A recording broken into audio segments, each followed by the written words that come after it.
Here's the one thing that, man, would have changed my life if somebody told me as a teenager. What I have discovered over the past however many years, 10, 20 years, that I just really wish that somebody would have even mentioned when I was younger, is the idea of this one thing, which is there's only one thing you really need to get good at, which is figuring out or realizing that your entire life is going to be a result of what you look at. What I mean here is that whatever we look at, we give our energy to.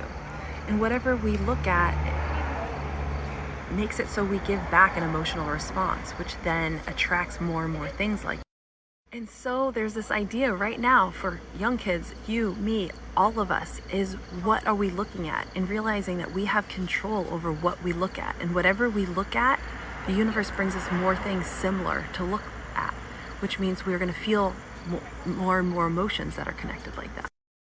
If somebody told me that all I had to do was be really careful of what I look at, then that would have saved me a lot of years. Meaning that if there are things that when I look at, I don't feel good, the news, somebody complaining, a disaster that happened, that if I chose to spend my time there, then I would then be fostering emotions connected to those, which would then attract more things like that. So if you're watching the news, I know you know this. This is like not this is not uncommon to hear, right? If you watch the news, you're going to be stressed, and then you're going to keep, watching the news. The next thing you know, you're only going to think that bad things are happening when there's an entire world of really good things happening.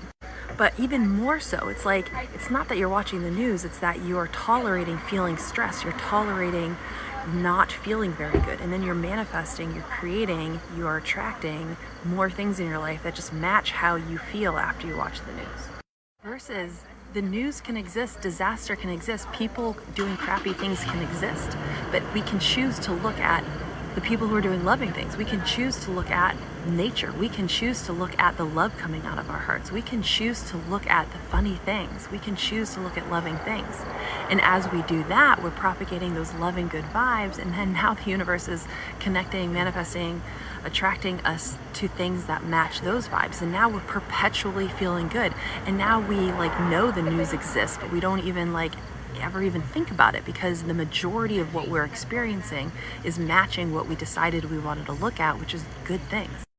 So if somebody would have told me this, right, as a teenager, all you really have to do is decide what you look at and be able to know that you can decide to not look at things that don't feel good, then you can be on the track of perpetually feeling good, which means your life is good and you're inspiring others to do the same thing.